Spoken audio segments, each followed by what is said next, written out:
We're back on another Friday. It's Kim's Side Money Plans and myself, and we are loving doing these, you guys.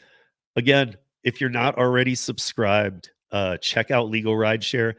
They're on YouTube at Legal Rideshare. They only drop one video a week, and it's 3 topics, and we have been having a ball talking about it because it's, I saw somebody, Kim, saying that, and it's somebody I respect on YouTube, saying like, I'm not a big, and it wasn't relative to this, but I'm not the biggest fan of reaction videos.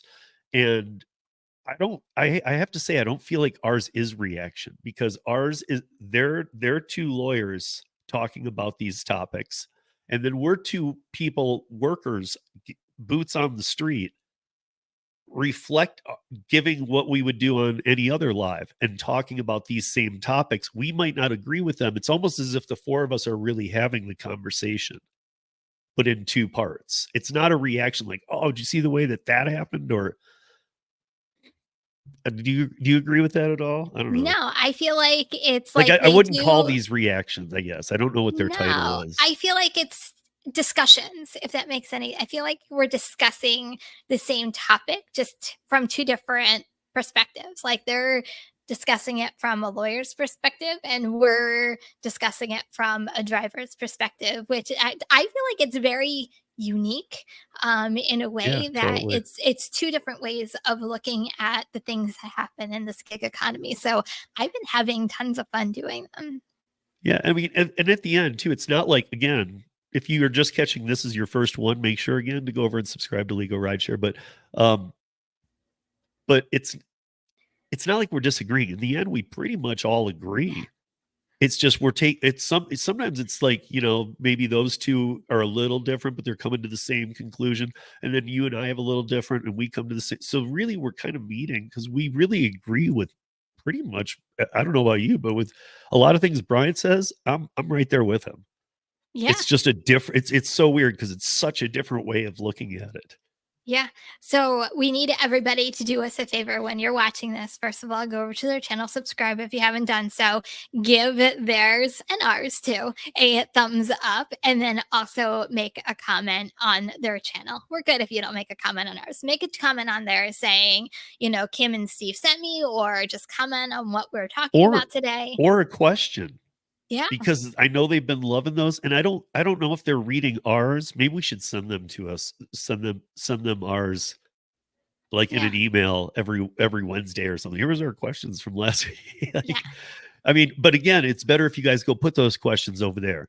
Again, we're trying to help them, and we're trying to make sure that hopefully, again, we always say this, hopefully you never ever need them. Ever.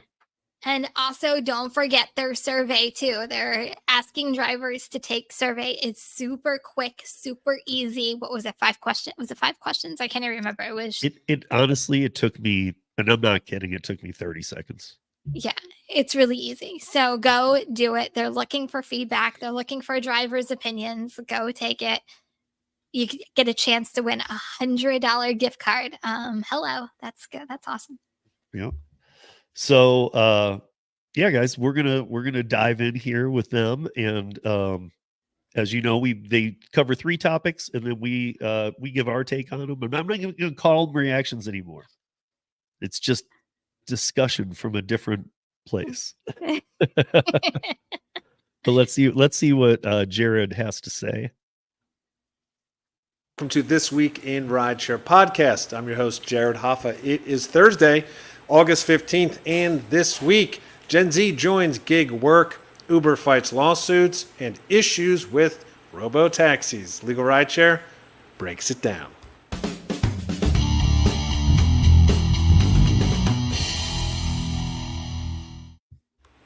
And from Legal Rideshare, I'm joined by the co-founder and lead attorney, Bryant Gritting. Bryant, happy Thursday. Happy Thursday, Jared. Great to be back. A little rainy here, but, that's okay. We're still out and about. We're still moving. We're still moving. We're still out and about, still having a good time. And actually, you had quite a busy week so far. You were at Rideshare Rodeo. You had a great segment this week that people tuned into, which is really great info. Those guys are great. As you know, we love these guys. They are. It's always fun to hang out and just, shoot the old shoot, I suppose. That's the PG version, I guess. So the PG version. PG version of This Week in Rideshare. Yeah, but it's always nice to see Steve and Kim, and we appreciate them having us on, and so that we can talk to the audience and provide any resources or information that we can. Yeah, and as we've been doing, we're going to start this segment off with the viewer comments. These are typically about responses from our last episode. So we're going to go right into it. This is from Gig Father, which I love that name. It says, good to know who to contact, but hopefully I never need to. Thank you for helping drivers. Totally agree. We don't want you guys to get in accidents, but obviously if you do, we're here to help. We're here to support you guys. This is from Matthew Kennedy. He said, this was very helpful. This is in regards to the Rideshare Rodeo segment that Bryant did. He said, I know a lot of drivers who don't have health insurance and avoid going to the hospital in all circumstances. More drivers need to see this and understand you are here for free. I have you in my phone. So that's great stuff, Brian. I mean, as you and I have discussed, as you talk about always, they need to know. They need to know how to protect themselves both financially and physically. And if they don't go to the hospital, like you said, it's not good, truly.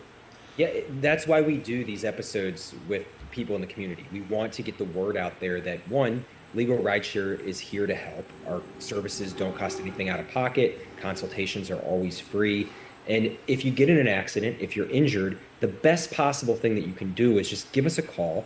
Make sure that you understand your rights, that you don't have to wait to go get medical treatment. There are resources available for you. And there's insurance for you to tap into. So a lot of drivers really shoot themselves in the foot by waiting too long, by not getting the help that they need. And then a month passes, 2 months pass, and they realize, man, I should have called somebody. And then a lot of times it's too late. So sooner's better. Reach out to us. I'll tell you exactly what you need to know. I'll tell you what your options are. If just be straightforward. I don't have health insurance. I'm worried about being deactivated. Whatever your concerns are, we'll walk through them and we'll explain why you don't have anything to worry about. We can help get you back on your feet, get you the treatment that you need, and put some money in your pocket along the way. Absolutely. I second that.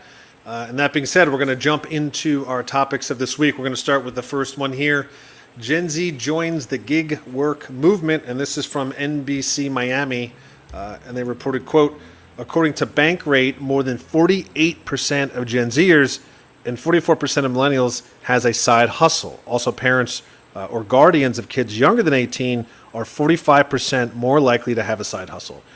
It also says, this study from Bankrate states 37% of people who have side hustles use their income to fund purchases, 36% for regular living expenses, and it goes on to talk about more percentages. 16% of them are hoping to make it their own revenue stream. Bryant, this is something we talk about a lot. I think at least once a month we discuss. It's either robo-taxis or the growth of gig work, right? But this is a little different. I don't know. I'd love to hear your thoughts on this, but it does seem that gig works originally seemed to appeal as a way to be a main source of income, and it's now seems to be adopting to the younger generations as, well, I could use a quick buck and it can add to my wallet.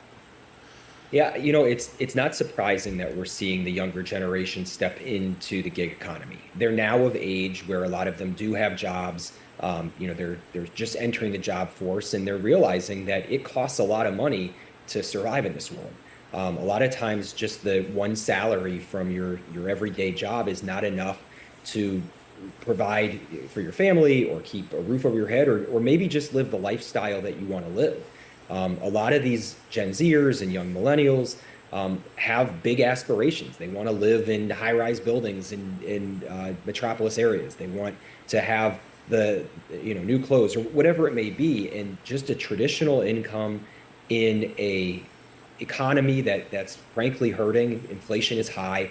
It's just not surprising to me to see that a lot of these kids, young adults now, are entering the gig force, that they're kind of changing the way that the older generation thought of it. As you mentioned, a lot of people that have been doing it for a decade plus are treating it as a full-time job or a huge portion of their income. And it seems like the younger generation is stepping in and, like you said, doing it more on a gig basis, which people have always done that, but it seems like that's how they're harnessing this type of work.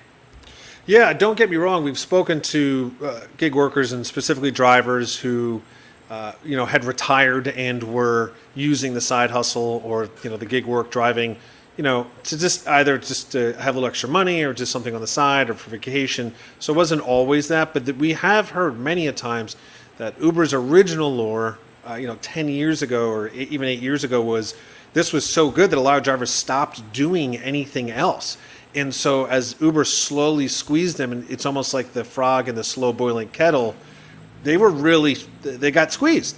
And I think it's different with Gen Z because once again, they saw that coming down the line and thought, we're not gonna do it that way, but we're definitely going to utilize it for what it's worth. I have a lot of friends who are much younger than me, and all of them have some sort of side hustle, some sort of gig work.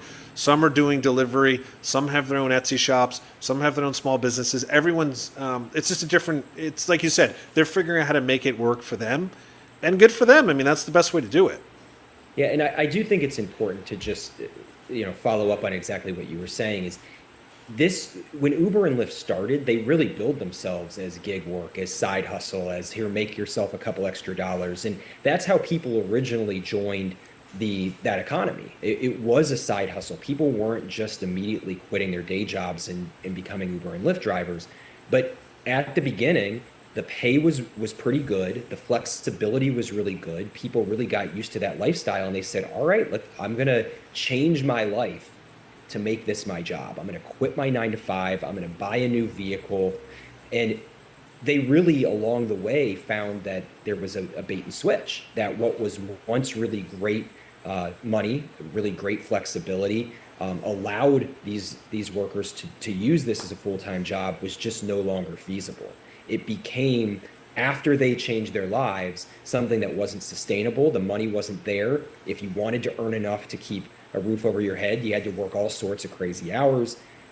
So I think that the older gig generation, the older Uber and Lyft drivers, a lot of them fell prey to a change in the algorithm, a change in the business model.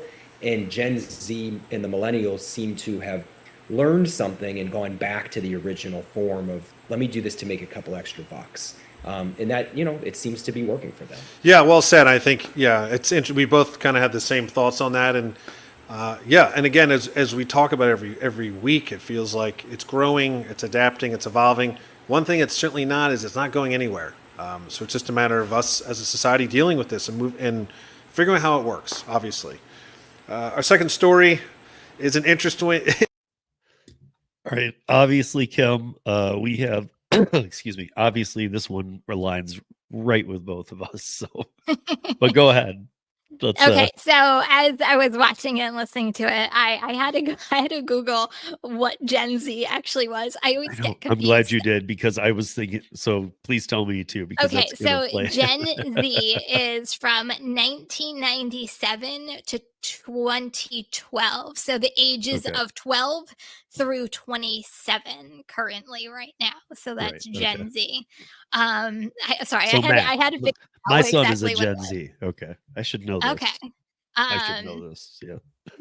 I guess my daughter is the one after it. Yeah. I'm too. That one's alpha. Oh, really? I don't even know. Yeah, I'd heard that. I don't know. Anyway, the Gen Z. So the Gen Z. So I had to do a little research on the age bracket of that. So I feel like gig economy, gig apps are what the part-time job used to be. Like, I hate to say back in our day, but like years ago, like I feel like it's the new part-time job. So, years and years ago, you would want extra money, you went out and got a part-time job. Now you want some extra money, you just go and you sign up for a gig app, and that's how you get some extra income. So yeah, I can see how it keeps growing and keep multiplying because and I think we just talked about this last night, the state of the economy and where we're at. It's almost like people are forced to have side hustles in order to maintain or sustain their income, their house, their bills. Like it's I don't want to say it's bad because, well, I'll say it's bad for some drivers, but the way that economy is, it's forcing a lot of people to get other means of money into their income. And I think a gig economy is the way a lot of people are doing it. Yeah. And yeah, I mean, one thing that I first of all, I loved Brian saying shoot and shoot or whatever that was. Because we all know what he meant, but God bless him.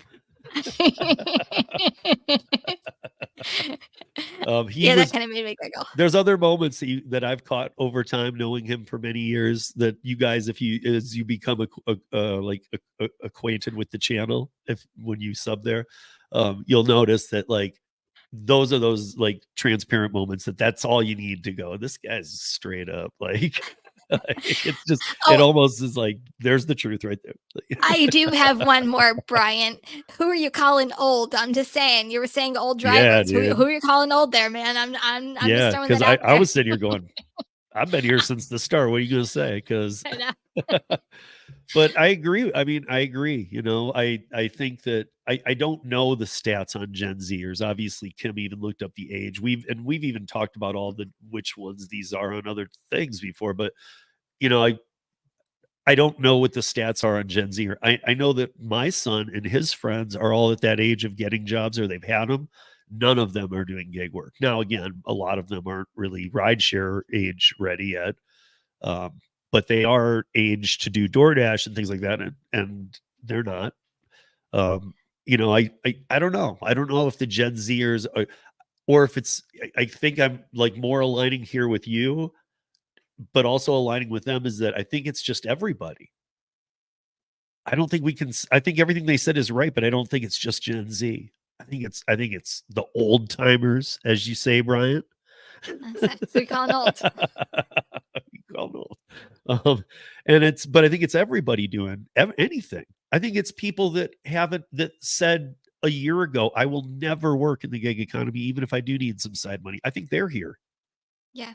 So just real quick, this is the breakdown because I always get this confused, just so everybody's knows what the generations are. So baby boomers are from 1940 to 1959. Gen X is from 1960 to 1979. So I'm Gen X. Gen Y. So Gen Y is from 1980 to 1994. And then Gen Z, it's a little off. This says 1995. What I Googled said 1997. So the years are a little off on that one. But okay. So yeah, I mean, yeah. So, well, wait, we're millennials. Oh, it didn't even say. You guys, okay, we're here for the my reaction. chart's not right then. I don't know. Kim's looking at some bogus internet chart or something. Don't Google. That's what Google says. But again, I will say that I do think that I do think they're making a good point. I do think that maybe some people are. Here's the one thing I did want to say about this is that back in the day when I started Uber, the pitch was almost like, like your neighbor in his car would be the ad you'd see. And he's like, hey man, I just got off work. I'm going to work for 1 hour doing Uber, and just kind of, and like you got that energy of like a fun driver, even from their commercials, because that's what was doing it. They were oversaturating, but everybody was piecemealing in. Even at the beginning, they didn't want to just jump ship on everything, but they were earning so well that they were all happy all the time. So what I was thinking when they were saying that is, if that's the more people that are turning to that part of it, in some ways that's good, because I know a lot of full-time rideshare drivers who are bitter as you can be, and they know it, and they're out there driving, and it's all it is just it's a nicer vehicle maybe, but they're as bitter as some of the taxi drivers were when the taxi industry went under. Yeah. So like, do you want that driver, or do you want the guy who does 3 hours a week and is like always like, hey man, what's up? Get in, let's have some fun. Like, woo, a little uplifting energy.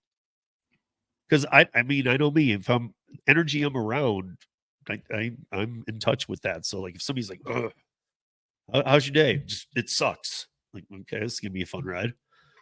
Like, like, And that didn't used to exist, I guess, is what I'm saying. And with Yeah. the pay deductions and the amount people have to work, I'm not even blaming everybody. It's just people are that burnt out. I think the gig economy has turned into a way for people to survive, whether it's full time, part time. It's almost a way for people to survive nowadays. Like before, it used to be you signed up, even if you're a part time, to save up for vacation or to pay down debt or to pay for something that you wanted to pay for, whatever it was, child's education, whatever. Now I feel like it's to the point where people are doing it as a survival, even if you have a W 2 job, to keep your head like even at the waterline or even just right above the waterline. And I feel like, and that's no matter what generation, whether it's Yeah, generation, that's what I was just gonna what are say. we? I'm like, what are we? Generation X I or call all generation? generations the struggling generation now. So I just think I think it was Jared who said, the gig economy, it's not going to go away. It's not going to go away. I think you're No. going to keep seeing more and more people understand the value and what it adds to money and income coming into their household. Yeah, I agree. Let's see what this topic 2 is. You guys, by the way, if we didn't say it already today, yeah, we could, but it's so much more fun for us to not know what these guys are talking about. So it really is genuine. Like we are here, like almost when we do a live. That's why I was said it's not a react. It's not like such a reaction. It's because it's like we're all doing the live together. I feel like, but it's just piecemealed a little bit. So let's move into 2. Interesting one. I know, Bryant, you'll have a lot to say on it. Uber is looking to stomp out lawsuits. This is from the New York Times. They reported the company is seeking to place a measure on Nevada's ballot that would drastically limit the amount of money that lawyers could collect when they brought successful lawsuits. If this measure passes, it will make it less attractive and, in some cases, financially impractical for plaintiffs' lawyers to file such suits. This initiative is being spearheaded by Nevadians for Fair Recovery, a political action committee created this year by, shocker, Uber and its lobbyists. The company has put $5 million into this PAC, and its only fiscal backer campaign finance records. Oh, sorry. Yeah, so basically, the company has put $5 million into it, and they're the only ones backing it. So, wow. Yeah, so they are. I feel like they're doing. Again, I definitely need to hear your thoughts on this. It feels like a Prop 22, but this time it's headed right for the lawyers. Yeah, it's an interesting plan of attack that they have here. I'll tell you that I don't see this going anywhere. I don't think that it's a good measure. I don't, and let me explain why. You're looking at me, you're saying, here's the lawyer. Of course, he doesn't want his fee cut. I don't think that this makes sense for anybody involved, and it will only benefit the big companies, the Ubers, the Lyfts, the insurance companies that are trying to save money. Personal injury attorneys represent people at some of the darkest parts of their lives when they're injured, when they're unable to work, when they've got medical bills out the wazoo. And oftentimes, these clients don't have the financial resources at that time to pay an attorney. So the attorneys work on what's called a contingency basis, meaning we're willing to take on the risk of the case because we're confident enough in the skills that we have and our ability to collect everything that you deserve and more, that we will wait to get paid. We will take the risk of not getting paid if it's not successful. And at the end, we get a percentage. So the arrangement works out for everybody because our interests are mutually aligned. I want to do as well as I can for you. You want to do as well as you can for you. The more you make, the more I make. And there's no out-of-pocket costs. So it's a really beneficial setup for people who are in dire situations, who don't have money to pay for a lawyer, who, if they had to pay a lawyer a retainer fee, if they had to come up with $5,000 just to get the lawyer started and then get billed, X amount of dollars per hour, it would be a non-starter. So this bill, this PAC that that Uber is backing and the laws that they're trying to put in place are really anti-worker. They're anti-community.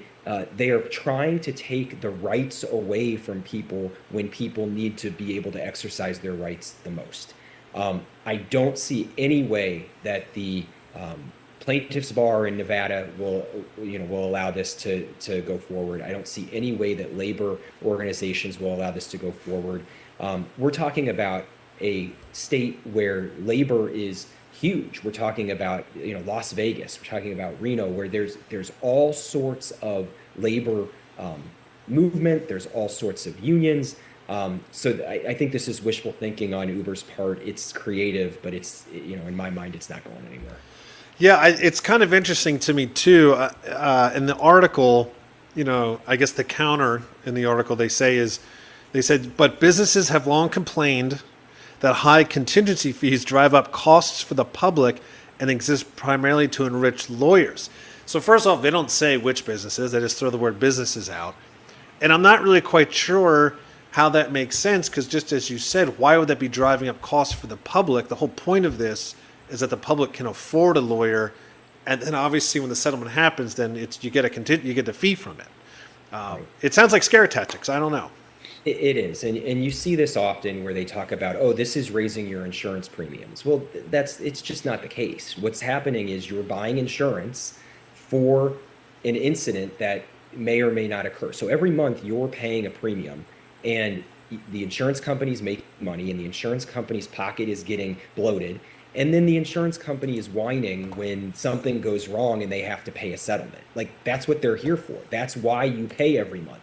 If you get injured, there's going to have to be recourse. There's going to have to be payment of medical bills, payment of lost wages, pain and suffering, loss of normal life. All these different damages are built in to the insurance business. And you hear these insurance companies getting all up in arms about, oh, we had to pay out X number of claims.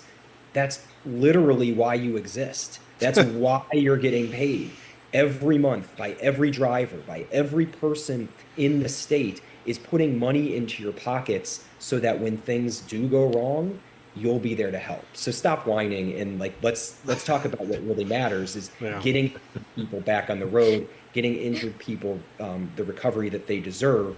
And if the insurance companies would pay up and wouldn't nickel and dime the average person, then lawyers wouldn't be necessary. But I've got to step in, because when they make an offer to our client, they are offering them $1,000 for all their medical bills, and then we step in and we put 50 times that in their pockets. So don't tell me about who's corrupt and who's ruining the system. If insurance companies were playing by the rules, if they were paying out claims like they should be, they themselves would make lawyers obsolete. But they're the reasons why we have to be here. Yeah, and I can second that. If you don't believe Bryant, which you certainly should, I've spoken to drivers, and I have been in London, and I have talked to drivers and gig workers in places like Brazil, and they are just absolutely fascinated that how we have to fight here to get the insurance and get the protections that, Bryant, you were just talking about. In other countries, it's just, okay, well, you got into an accident, you're paying into it, you have insurance, the insurance pays, you're done. America is really interesting in the fact that, Bryant's here to help you, to fight for your behalf. So it's like you said, it's scare tactics. I don't think it's going to go anywhere, but it's a ballsy move. So I guess we're just going to see, when that happens and what the result is. Hopefully it's for the worker and not Uber. We're going to head to our final story. Okay, Steve, you're up. What do you think? So I actually know a decent bit about this, because there's more to that Nevada story and why it's happening there and why Uber is really pushing for this. But hearing it this way, and I've read other articles that are talking about what the parts they're talking about, but hearing it out loud made me think, okay, so when they're saying that the public prices, like that, when they're kind of trying to make it sound like taxing or like public will increase. First of all, no, that's like they said, that's a scare tactic of Uber's, saying that Uber drivers will be paying for this legal fight, or Uber drivers and passengers alike will be paying for this legal fight. It's just something they like. It's not even a scare tactic. It's psychological damage. Like, they're just putting psychological damage out there to, I don't even know if it's influence, because here's the biggest problem I see with this. This case is going to be a very defining one, because this case, the reason this is happening right now is, I don't know if you remember, Kim, when it was back in the, you can't arbitrate, you can, like, that was part of a click box. That shouldn't be part of a click box. That's a human dignity right. We should have a right to go, well, wait a minute, every situation's different, so how would you know if you're going to need a lawyer or not? But so on that basis, what they're trying to do is limit the amount, and everything that was said about, what the lawyers take. Well, they just proved that they take it after the fact. So no, you can't claim it on that contingency, because people need good representation. Uber's trying to limit the amount of money that you can spend on a lawyer taking them on. So, like, let's just keep it low. Let's say that they said, Kim, you can only spend $1,000 if you sue us, kind of thing. My deal becomes, this whole case is based around, sadly, I hate to say this, but it's based around women who have been sexually assaulted in Uber rides. It falls from California and Nevada, and that's the reason they're doing this, because there was a huge push in California to get 1,000 and some odd rape cases into one and bring them into the Supreme Court, and Uber went ballistic. And so they're fighting right now in Nevada. And I think it's just like rolling out a market when they put a new feature in the app, Kim. I think they're just like, let's try Nevada first, because we got a lot of rape cases coming up there. I know it sounds horrible to you guys. It's awful. This is not what it should be.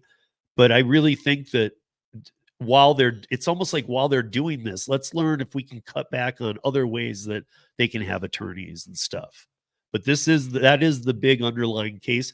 I don't know if they purposefully weren't saying it, but that is the reason that this is being pushed. And I talk to people about it on Twitter all the time, and it's not, to me, it's just disgusting.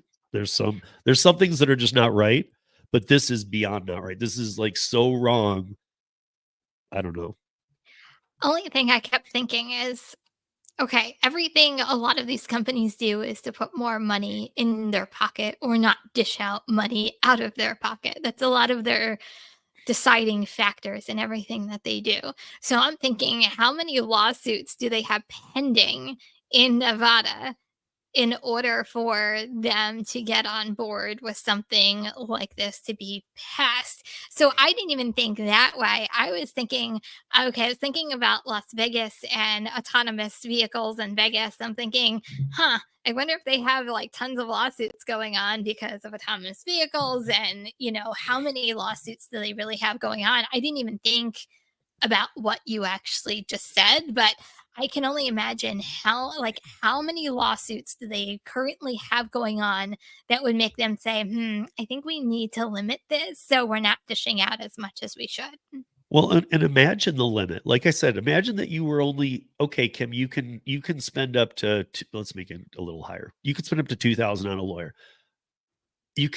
So now you're left with, I can choose one of the crappiest lawyers and pay $2,000, or I can just get a free public defender. The push here is that they just want you to have a crappy free public defender. And I'm just going to say it outright, because those guys probably don't want to, but many states' governments, many states are corrupt. And I know I'm not telling people things they don't know already. On some level are corrupt. I'm not saying that I can specifically say this state down to that position, but honestly, if you are trying to push every Uber driver to have a public defendant, I hate to say it, but don't you think Uber has a little bit of money going into the public defender's office? Just saying. I'm not saying that they say every case loses, but you're going to get the worst representation. But once again, the driver gets screwed. I feel like no matter what we talk about, the driver just always gets right. But screwed. In this case, it's not just the driver gets screwed. It's, we don't want you to waste our lawyer's time. So you get a public defender and you get a date 3 years out from now, and then we'll destroy you then. It's like, why can't I hire Bryant? There's like, that's okay. Here's a perfect example of legal rideshare. If they're saying you can only spend up to 1,000 or you can get a public defender, why can't I call my lawyer, Bryant Greening? Because he knows this stuff and I want him to represent me. Yeah. I mean, isn't that my right? I don't know. I'm pretty sure that's my right. Unless you're trying to, unless we're talking about constitutional and everything changes again.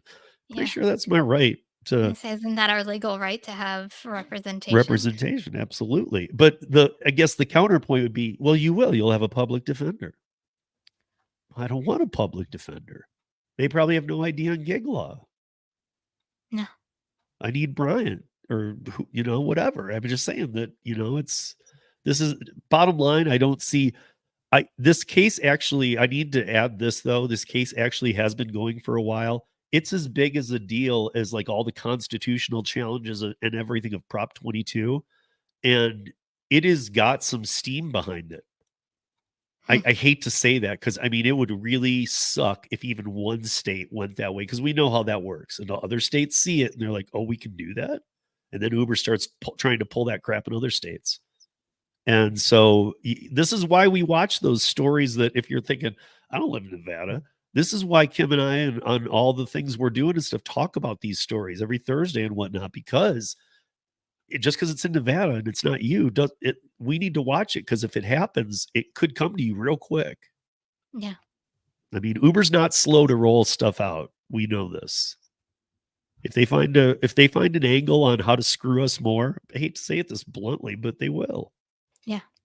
So we will move on to story 3. Uber CEO sees major issues with Tesla's robo-taxi plan, and this is from The Street. And they reported, quote, the Uber CEO said that it is, quote, not clear to him that the average Tesla owner will want to have their car be ridden in by a complete stranger. He also stated that allowing Tesla owners to rent out their cars for taxi services will make it difficult to manage the peaks and valleys associated with supply and demand. He also highlights that the rideshare industry is very different from the business of building vehicles, which Tesla has expertise in, and that a lot can go wrong, such as car accidents, passengers getting sick or losing items in cars, or wanting to pay in cash. Brian, the first thing I thought here, it sounds like the pot calling the kettle black. He's basically, is he talking about himself or is he talking about Tesla? Right. It's crazy. I can tell you that Uber obviously sees Tesla as a threat. Tesla is further along, I would say, in terms of the self-driving technology than Uber. I know Uber's got their hands in that pot and they're working on it. They're deploying vehicles, but Tesla's been doing this for a while now. And I think Uber's probably a little scared of Tesla beating them to the everyday market in terms of autonomous vehicle. The fact that Tesla does have this quote unquote fleet of vehicles at its disposal, if they can convince their lessees, their owners of the vehicles to put their vehicles out on the road and rent them for rideshare use, it's ready-made. It can go, and Uber's not really in that position. They don't have a fleet like that, so that has to be frightening for them from a business perspective. I will agree that I don't know that every Tesla owner is going to be in on this, but I would imagine that there's enough when you start telling people that they can be monetizing their possessions when they're not being used. Like if I'm asleep in my house and my car can be out making me money, that doesn't sound like a bad proposition. So there's certainly going to be some Tesla owners who are interested, and I guess we'll see how many are, and I guess we'll also see just how good the technology is, because at this point I don't see driverless Teslas operating all around, and I'm not sure that the technology is ready for a bunch of them cruising around our city streets. But it sounds like Tesla has their sight on deploying those vehicles, and Uber seems to be shaking in its boots. Yeah, it feels like a public plea to Tesla. Honestly, it feels like he's saying this like, hey, bro, you can't do this without me, and here's the reasons. And we saw this before, actually. A while ago, and I feel like we covered it on This Week in Rideshare years ago. He made a similar plea right before they launched Proposition 22. I've noticed that the Uber CEO is really clever at first going public and kind of doing a peace offering, which sets the stage for what he's doing behind the scenes. It seems to be a pattern. And it seems like from what he's saying, like, hey, here's all the things that you don't know that we know. But something that's really interesting, because I'm in a lot of the Uber and Lyft and gig worker groups around the country, and I talk to these guys and gals, and he's right about, you're not used to, Tesla owners. It's not the same as how we handle rideshare. That's true. However, there's starting to become an increasing amount of Uber drivers and Lyft drivers who own Teslas, who know the system, who know how to handle passengers, who know what goes wrong in them. And I can see them looking at this and saying, well, yeah, I'm already doing this for another company. Why wouldn't I do it for myself? I think it's smart. It is, and I think you're right that Tesla and Uber do seem to have different strengths and different weaknesses, and perhaps there is a partnership to be had. But if the Uber driver can monetize his vehicle without him in it, that is going to change rideshare. That's there's going to be an opportunity to have a driver in the car, at least for a while, and then when that driver goes home and decides I'm going to take a break, or I'm going to sleep or eat or whatever it may be, if my car can still be making me money, it's going to offer a lot more flexibility for the driver. I know eventually Uber is looking to replace the driver with autonomous vehicles, but for some period of time, there's going to be an overlap where both are needed, and maybe that driver can double dip. Right. It's like every week we joke about it, but it's actually become a trend now. Every week we have an update on self-driving cars, robotaxis. So who knows what next week's going to bring, right?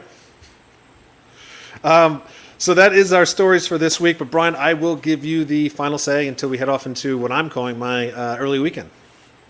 Well, before we head into early weekend, we always remind everybody that Legal Rideshare is available for free consultations. We're always here to answer questions that you have about accidents, injuries, insurance claims. We represent drivers, passengers, victims, anybody who's injured in a rideshare related accident. We cover things like medical bills, lost wages, pain and suffering, you name it. Please give us a call. Cases don't get better with time. Call us right away. You can find all of our contact information at legalrideshare.com. Awesome. Thank you, Brian. And as I like to say, that is the end of This Week in Rideshare. See you next week.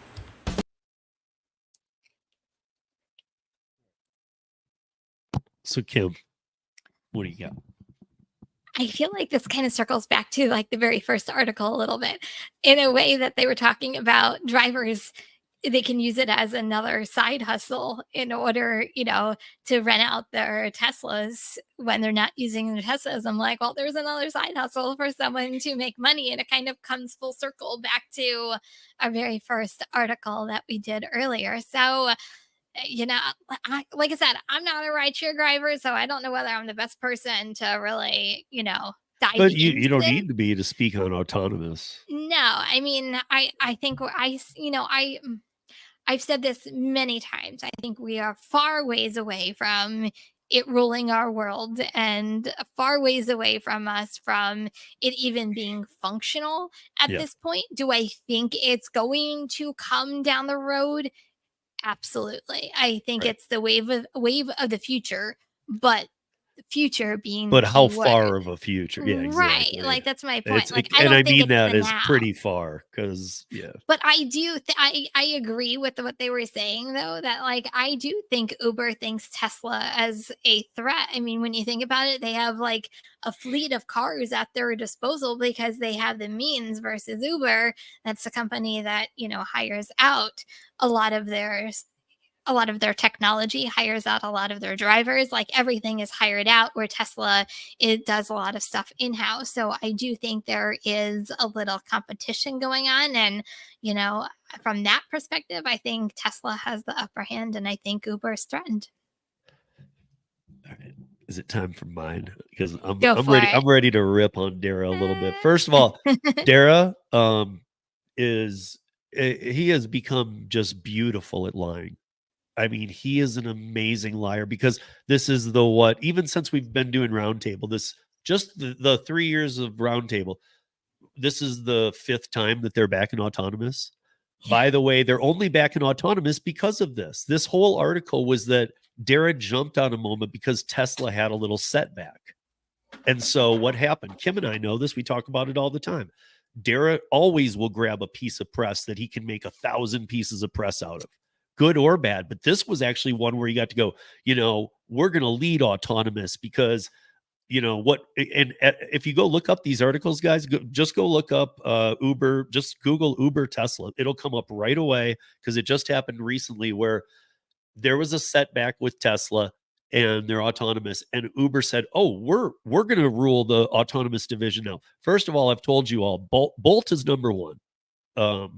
They're in Germany. Uber, okay, Tesla's like number 3, Alphabet's in there. There's a bunch of players. Uber isn't even in there because they're not a technology company. They're a dispatch company. Don't let their name deceive you. They've been in autonomous 20 times and left. They have no team building autonomous. The only time they did was when they were working with Alphabet and Waymo, and that was at the closest. That was only working with. To me, when Uber is working with, it just means they're throwing some money at it. They don't have engineers. They don't have people doing this stuff. They're not cutting edge autonomous. They might install a cutting edge autonomous into an Uber vehicle and run it on the platform, but that's different. The other thing that I would say is I'm really confused here. So if, let's say that Tesla does get to, because I think that's what he played on, was the fact of what they were announcing. Let's say Tesla does get to that. I hate agreeing with Dara, and I don't. But what I do agree with is how many Tesla owners are going to let their car go out and work the night shift. I talked to you about this, Kim, like enough that like puke, drugs, sex, all, and you guys can do what Kim's doing right now, make a face, but we all know it's a fact. And there's not going to be anybody there to clean it. So what, it's just going to roll out when you go to bed and be back when you get up in the morning with like human feces in the back seat? I don't know, but honestly, we talk about times are hard, right? So money If I'm talks. buying a I don't know what Tesla, else I'm to not letting it say. roll out on its own every night. But if you are a what Gen Zer, you might think, oh, like you might see dollar signs opposed to the more practicality behind what really goes on in your Tesla. They might think, oh, I'm gonna get blank. I need that money. I need this. I need that. Let's go do it. I mean, you never know what people's money situations are or their desperations to get extra cash in their pockets. I just know that these will be destroyed. I mean, first of all, now we're not talking. We've talked about it on the scale of when Waymo deploys a bunch of cars, and they're Waymos. Now you're talking about like Kim owns a Tesla. Kim, can we use your Tesla from 10 to 6 a.m.? Don't worry, we're just going to let drunks use it. Heck no. If I'm buying a Tesla, that Tesla's for me. That's my point. It's one thing when you have a fleet of cars and you're the one doing autonomous testing, and that's bad enough. But it's another when you're telling Kim, who just saved up enough and bought a Tesla, hey, by the way, we offer this program where we pay you in peanuts at the end of the month, and and yet we can use your car all night getting drunk people home. You cool with that? Like, no, I just bought this. Like, who's going to be cool with that? And I think, again, I think there's more. You guys, there's more to this story. Go look it up. Just Uber, Tesla, and Google. You'll see the stories come up from the last 2 weeks. Pick any one of them. Pick your poison on your favorite article, because I've seen it there in every paper how Dara jumped on this. But, I mean, that's part of it. But the other thing is, let's not forget, Uber is not a technology. Uber Technologies, Inc. is not a technologies company. Just proof that we can put anything in our incorporated name doesn't mean we do it. So I don't know. I love that these guys are with us on autonomous. I feel like that's one of the areas where we're not completely synced up, yet we totally agree it's not happening. Yeah. And yet we look how often they're doing it too. Look how often they're saying every other week they're talking about. We're talking about it every other week too. For years. I mean, it's just constantly a joke. And I don't know, like, I wish that, I'm looking forward to having the GM or the cruise safety engineer on the podcast, because obviously I'm not going to softball it at all, but I'm not going to be a jerk and do gotcha stuff, because I don't. But I'm interested to know, like, where they think they are. Really. Yeah. I mean, and yes, that answer might be a little muddied up, because they don't want to put that out there when I'm talking to them. But I think maybe we'll get a better feel. I don't know. Because I already know. I've talked to enough people in the actual industry where they're like, dude, you don't need, it's basically like, you don't need to be talking to us shit about this. That's how far away we are. Like, Wow. come back in 10 years, we could talk about when it might happen. Yeah. You know, but right now it's like self-assist parking, don't roll off the, road guidance where it brings you back on if you swerve off, those kind of things. That it's like Kim and I said about hybrid vehicles. We wanted to, these hybrids are all great and there's some of the best ones out there now, but yet they want everybody in electric. They're like, you guys all love this? Well, let's go to this thing that doesn't work and doesn't have an infrastructure. Like, it just doesn't make sense. You got to make sense when you're talking to us. I mean, maybe some people get the wool pulled over their eyes, but by the way, Uber investors, I don't know why you keep thinking that this is real. I can tell you right now, yes, this is investment advice and I never give it. But don't invest in it if you're investing for the technology. They don't have any. And every time there's sites of when they sell it. So, no. If you want to invest in a dispatch company that's global, invest in Uber, sure. But that's all I got. Kim, what do you got? That's all I got too. I just make sure you guys go to legalrideshare.com, put their contact information in your phone. Also, make sure you go to their YouTube channel and subscribe to their YouTube channel. Make sure you give this live a thumbs up. And make sure you also comment on theirs. Just something, whether Kim and Steve sent me, you comment on anything we're talking about today, leave them a question.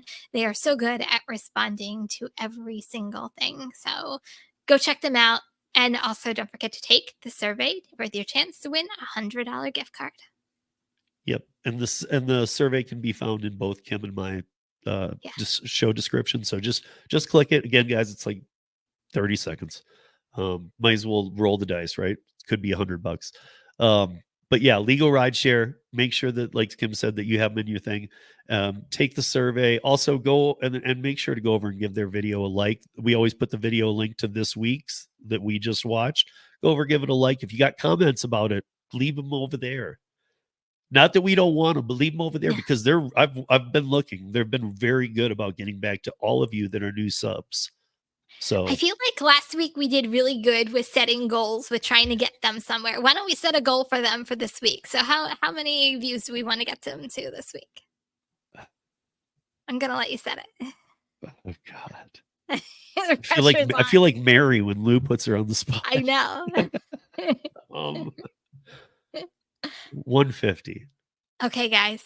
So everybody go watch theirs. 150 views we need to get them to. To get that there, guys, it takes comments, likes, some new subscribes. Let's do it. Okay, you guys, we'll be back here next week. And until then, be safe, earn smart, and kindness is always free. Always. Okay, have a great weekend, guys.